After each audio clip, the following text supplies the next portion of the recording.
मध्य प्रदेश में आगामी 2.5 महीने बाद संभावित विधानसभा के चुनाव होने हैं।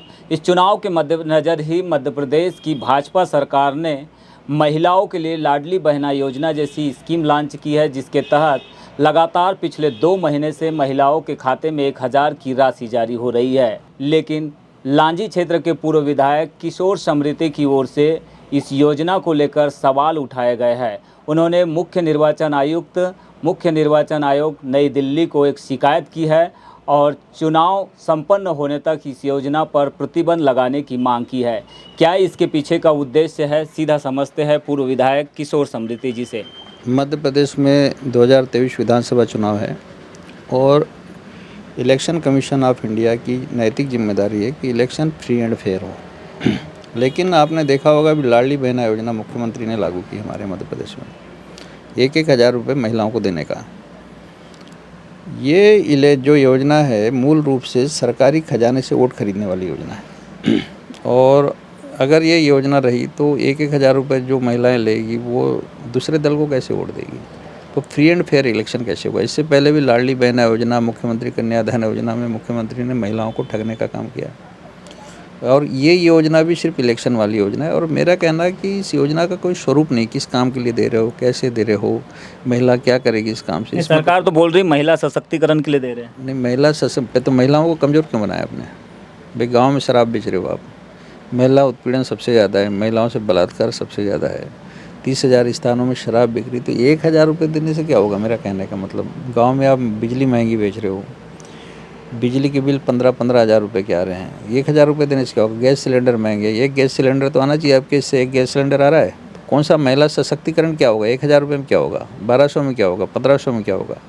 आप मध्य प्रदेश को आपने बीमारू राज्य बनाया। पहले बोलते थे आप बीमारू हैं, अभी तो आपकी पोजीशन और ख़राब है। मध्य प्रदेश, छत्तीसगढ़, झारखंड, उड़ीसा सबसे ज़्यादा बेकारी, भुखमरी, गरीबी, बेरोजगारी सबसे ज़्यादा। मतलब 1,000 रुपये देने का मतलब यही जाता है आपका कहने का मतलब। ये शुद्ध रूप से वोट खरीदने वाली योजना है। इसका सीधा संबंध इलेक्शन से। मेरा कहना है इस योजना को इलेक्शन के बाद आप लागू करो, इलेक्शन से पहले आपकी ये योजना सरकारी खजाने से वोट खरीदने वाला धंधा नहीं चलेगा। मैंने इलेक्शन कमीशन ऑफ इंडिया को इसी मुद्दे पे पत्र लिखा कि ये सरकारी धन से वोट खरीदने वाली अपने आप में अभूतपूर्व योजना है। अच्छा, शिकायत में एक आरोप आपका ये भी है कि इसमें मनरेगा सहित अन्य योजनाओं का जिक्र किया है, उनकी राशि को यहाँ पर दिया जा रहा है, ये आरोप लगाया। कहाँ तक सही मानते हैं आप इस आरोप को। भाई कोई भी योजना बनती है उसका नोटिफिकेशन होता है, ठीक है, उसका बजट आवंटन होता है, ठीक है।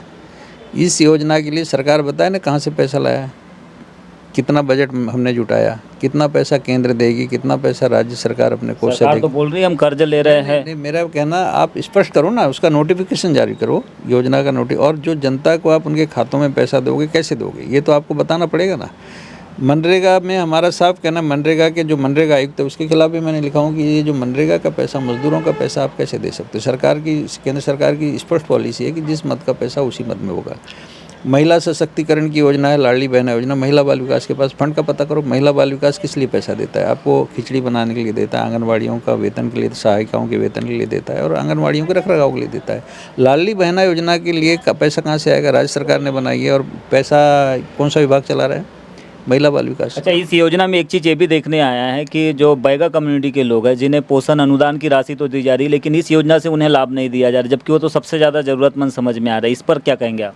भाई मेरा वही कहने का मतलब है कि जो गरीब हैं, आप इनकम टैक्स पे को भी आप पैसा दे रहे हो लाडली बहना योजना में। जो इनकम टैक्स भुगतान करने वाले लोग हैं उनके परिवार की महिलाओं को, तो मेरा वही तो कहना है कि ज़रूरतमंद को दो ना पैसा। और 1,000 में क्या हो रहा है साहब, मुझे बताओ। चावल का रेट क्या है, गेहूँ का रेट क्या है, सब्जी का रेट क्या है, 200 रुपये किलो टमाटर, 5 किलो टमाटर आएंगे। तो राशन तो 80 करोड़ लोगों को फ्री में ऑलरेडी मिल रहा है। कहाँ फ्री मिल रहा है, सरकार तो बोल रही है। सरकार को बोलो, मुख्यमंत्री को बोलो कि लांजी के देवर बेले की जो राशन दुकान का गेहूं और चावल मिला पिसा के कलेक्टर, मुख्यमंत्री, हम तीनों बैठ के खाना खा लेते हैं और 4 दिन स्वस्थ रह के बताना। जो राशन उन गरीबों को आप दे रहे हो, सरकारी पैसों से दे रहे हो, खाने लायक है क्या नहीं। बालाघाट जिला नकली चावल बनाने का हब बन गया है, कभी उस पर आपने बात किया। भाई कभी उन गरीबों को आपने पैक राशन दिया, पोषण जो अनाज है, चावल। कौन कौन है आपके नज़रिए में ऐसे जो नकली चावल बना रहे हैं, आप क्यों शिकायत नहीं कर रहे हैं, आप भी तो जनप्रतिनिधि हैं। हमने शिकायत किया, उस पर चल रही है, ईओडब्ल्यू ने मामला दर्ज करके रखा है। मेरा ये कहना है कि मुख्यमंत्री का ससुराल है गोंदिया, गोंदिया के भी लोग शामिल हैं, बालाघाट के भी लोग शामिल हैं, तो मुख्यमंत्री की आंखों में क्या पट्टी बंदी है, उसको दिखता नहीं है कि जो राशन हम प्रदेश की दुकानों में बेच रहे हैं वो खाने लायक है या नहीं है। हाँ? दूसरी बात 30,000 स्थानों में अवैध शराब बिक्री, फिर मैं बार बार कहता हूँ, तो जो आपके पास आबकारी का अमला कितना है, वो अमला क्या कर रहा है, जो एक्साइज कमिश्नर क्या कर रहा है, शराब को क्यों नहीं रोक पा रहा है। दूसरा, अभी आपने देखा होगा कि दवाई दुकानों पे पुलिस छापे मार रही थी, जो पुलिस पूरे, मैंने देखा अभी 10 सालों में तो मैंने कभी पुलिस को किसी शराब दुकान को चेक करते नहीं देखा, और वो दवाई दुकान चेक कर रही है। ड्रग्स का मैटर बता रही, सूखा नशा और गीला नशा तो एक साइड, ये एक डिफरेंट मैटर है। हमारा तो लाडली बहना योजना बात करते हैं, तो सीधी बात, इस योजना की CBI से जांच होना चाहिए। इलेक्शन कमीशन ऑफ इंडिया को इसमें अपराध दर्ज करवाना चाहिए, और मुख्यमंत्री से तमाम लोगों के खिलाफ इसमें अपराध दर्ज करा के और वोट खरीदने और जनता को प्रलोभन देने का मामला इसमें बनता है। आपको क्यों लग रहा है कि फ्री एंड फेयर इलेक्शन नहीं होगा इस योजना नहीं की होगा वजह से? कि ये तो सीधा मतलब वोट, महिला वोट हजार रुपए में कहाँ जाएगा। अगर आप चुनाव में क्या होता है, चुनाव में देखते हो आप, जो पैसा देता है लोग उसी को वोट देते हैं। नहीं, लेकिन लोग तो ये भी बोल रहे हैं ना कि 1,000 रुपये में हमारा कुछ नहीं होता, हम विचार करेंगे सरकार। अरे कहाँ विचार करते हैं साहब, हमारे यहाँ तो इलेक्शन में शाम के 4 बजे तक बैठे रखते हैं, जो आएगा उसको, जो पैसा देगा उसको वोट देंगे। तो ये तो इलिटरेट इलाके की, मैं लिटरेट इलाका तो ठीक है, पढ़े लिखे लोग हैं उनको तो कोई फ़र्क नहीं पड़ता, उन महिलाओं को भी कोई फ़र्क नहीं पड़ता कि वो पैसा लेंगे नहीं लेंगे, लेकिन जो निहायती नीडी हैं, कमज़ोर लोग हैं, उनके लिए तो 1,000 रुपये है ना। इस प्रदेश में आपने कहीं महिला सशक्तिकरण की बात किया, कभी महिलाओं को कुटीर उद्योग, उनके लिए उद्योग, उनको ताकतवर बनाने की दिशा में सरकार ने क्या प्रयास किया। समूह बना रही ना, समूह के माध्यम से तो दे रही सरकार। सारे समूह कर्जदार हो गए, सारे समूह कर्जदार हो गए। जो माइक्रो क्या बोलते हैं, micro finance, mini, Madhya Pradesh की मैं समझता हूँ सर्वाधिक जो महिलाएं हैं इस समय कर्ज की शिकार है। जितनी माइक्रो फाइनेंस कंपनियां, सारे समूह को कर्जदार बना दिया है। महिलाओं का जीना मुश्किल है। ये 1,000 रुपये से क्या होगा। मेरा तो कहना है कम से कम वो माइक्रो फाइनेंस से मुक्त करा दे पूरे मध्य प्रदेश की महिलाओं को, तो कम से कम एक बड़ा पुण्य का काम होगा शिवराज के लिए।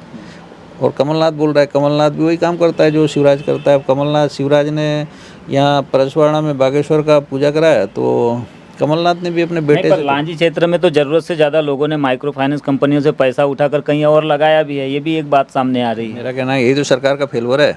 सरकार का फेलवर भी, इस जिले का जिला अल्प बचत अधिकारी है, उसकी ड्यूटी क्या है, उसकी ड्यूटी की बैंकों में सरकार का, जनता का जो जमा योजनाओं में पैसा ज़्यादा लगे, बैंकों से निकासी ना हो। मध्य प्रदेश के बालाघाट जिले में सर्वाधिक लोग, पुलिस वालों ने GPF निकाला, शिक्षकों ने GPF निकाला, संविदा शिक्षकों ने निकाला, आंगनवाड़ी के लोगों ने निकाला। तो ये GPF का पैसा कैसे विड्रॉल हुआ, इसकी जांच होना चाहिए। दूसरा, लोगों ने ज़मीन बेचा, ये बेचा, वो बेचा, और पैसा डबल करने के लिए लगा, तो सरकार को नहीं पता है, मुख्यमंत्री को नहीं पता है उसका IB LIB क्या कर रहा है। 6-7 साल से, 8 साल से क्या कर रहा था उसका IB। और 15,000 से ज़्यादा एजेंट बने, हथियार खरीद रहे हैं लोग, पता नहीं क्या क्या तमाशे हो रहे हैं। अच्छा, आपने कहा कि लाडली बहना योजना में सरकार लालच दे रही, लेकिन लालच की सीमा तो लगातार बढ़ते जा रही है। पहले 1,000 से शुरू हुई, अब 3,000 तक की बात की जा रही है, फिर उसमें और चेंजेस किए जा रहे हैं, छाते के नाम पर 250 रुपये देने की। तो आपको क्या लगता है, वाकई में इसका असर पड़ेगा आने वाले चुनाव में? देखो, मैं फिर समझा रहा हूँ कि मध्य प्रदेश जो है, इस पूरे प्रदेश में गरीबी बहुत है, सामंती व्यवस्था बहुत है। बुंदेलखंड तो पूरी तरह सामंती व्यवस्था से घिरा हुआ है। तो यहाँ पे गरीब जो लोग हैं, जिन्हें कोई पूछता नहीं, उन्हें सरकार जब 1,000 रुपये देती, लगता है यार कुछ तो मिलेगा, कुछ तो खाने मिलेगा, कुछ तो बच्चों को पानी देंगे। तो ये स्थिति बड़ी ख़राब है। तो इस स्थिति से आप 25 साल में जनता को उबार नहीं पाए, जनता को बाहर नहीं निकाल पाए। ये शर्मनाक घटना है ना मध्य प्रदेश के मुख्यमंत्री के लिए। और फिर आप लालच लेके खड़ा हो गए कि मेरे को मुख्यमंत्री बनाओगे, 1,000 रुपये दूंगा। पहले बार बोले मैं लाडली लक्ष्मी योजना लागू कर रहा हूँ, फिर बोला कि मैं क्या बोलते हैं, मुख्यमंत्री कन्यादान योजना। चलो, सब आपने क्या किया, राजनीतिक लाभ आपने भरपूर उठाया, लेकिन कम से कम अब सरकारी खजाने से वोट तो मत खरीदो। ये सीधा वोट खरीदने की योजना है। चुनाव आयोग इसको समझ नहीं पा रहा है, और दूसरे राजनीतिक दल समझ नहीं पा रहे हैं, लेकिन ये खुलेआम वोट खरीदी का। लेकिन संयुक्त क्रांति पार्टी के आप राष्ट्रीय अध्यक्ष हैं, आपको अभी से डर सताने लगा है सरकार की इन योजनाओं का, कैसे मुकाबला करेंगे चुनाव में? देखो साहब, तुम्हें एक किस्सा सुनाता हूँ। जब सुनामी आई तो सिंगापुर के बीच में, उससे पहले एक गोताखोर था, वो गोता लगाने गया। जब गोता लगा के 1 घंटे बाद लौटा, तो जब जा रहा था उसने देखा कि बीच में घोड़े दौड़ रहे हैं, बच्चे खेल रहे हैं, आइसक्रीम बिक रहे हैं, सब बड़ा खुशी का माहौल था। जब लौट के आया तो क्या देखा कि सब कुछ उजड़ गया, दुकानें फिकाई हुई है, बच्चे तहस नहस होकर लाशें पड़ी हुई। तो राजनीति जो होती है, एक इशू होता है। राजनीति किसी की बपोती नहीं होती, जनता किसी गुलाम नहीं होती। ये तो खेल रहे हैं 50-50 कि 5 साल तुम खा लो, 5 साल हम खा लेते हैं, और इन्हें कोई मतलब थोड़ी है। ये तो बेवकूफ़ बनाते हैं। जो काम शिवराज कर रहा है, और कैसे भी शिवराज जी मैंने कुछ ज़्यादा तो नहीं बोल दिया, फिर शिवराज बोलता है कभी कमलनाथ जी में कुछ ज़्यादा तो नहीं बोल दिया। ये सब नहीं, जनता समझती इनको। ये निहायत ही फ्रॉड और निहायत ही चीटर है। तो दुर्भाग्य है मध्य प्रदेश का कि ये लोग राजनीतिक हैं। तो इनको लांजी में क्या बदलाव की संभावना है? लांजी में मेरे बोलने से क्या होगा? लांजी में जनता बदलेगी ना, जनता की नीड है, जनता नेता चुनती है। जनता लगातार कांग्रेस को चुन रही थी, बीजेपी को चुन रही थी, हमको भी 11 महीने चुनी, जेल से चुनाव जिताई। तो ये जनता है, जिसको अगर जनता को लगेगा कि परिवर्तन करेगी तो कर देगी, उसमें क्या है। नहीं, जिस तरह से यहाँ पे दिखाई दे रहा है डबल मनी के संकट के बीच कई दावेदार भी सामने आ रहे हैं। आपकी तो खुद की पार्टी है, कांग्रेस है, बीजेपी है, आम आदमी पार्टी है और भी तमाम नेता पार्टी हैं इसमें इलेक्शन में सब पार्टिसिपेट करेंगे। इन सब के बीच आप कहाँ पर होंगे? देखिए, हम तो जब जनता के बीच जाएंगे तब हमको बताएंगे ना आपको। फिर भी हम जनता के बीच लगे रहते हैं, छोटा छोटा काम करते रहते हैं। लेकिन लांजी में परिवर्तन होगा, क्योंकि लांजी की जो जनता है उसको एक कमज़ोर नेतृत्व से जनता उब चुकी है। अब उसे ताकतवर नेतृत्व चाहिए और यहाँ का सिस्टम पूरी तरह ख़त्म हो चुका है। यहाँ पे जनता का मन यहाँ की राजनीति से भर चुका है, इसलिए अब वो चाहते हैं कि एक तेज़ तर्रार नेता की उनको ज़रूरत है। वो तेज तर्रार नेता कौन? अब वो तो जनता के ऊपर है, वो बताएगी जनता कौन है। जनता तय करेगी ना, जनता डिसाइड करेगी कि उसका। लोकतंत्र में तो वो तो जायज़ है कि लोग जनता ही तय करेगी, कार्यकर्ता थोड़ी तय करेंगे। हाँ, जनता तय करे। तो जनता को जो लगे, भाई इनको देख चुकी है ना, ये किधर ये मामा भांजी का शासन है, इधर मामा भांजी के लिए आपको भी तो जीता ही है जनता ने। हमें जिताई तो हराई भी है ना।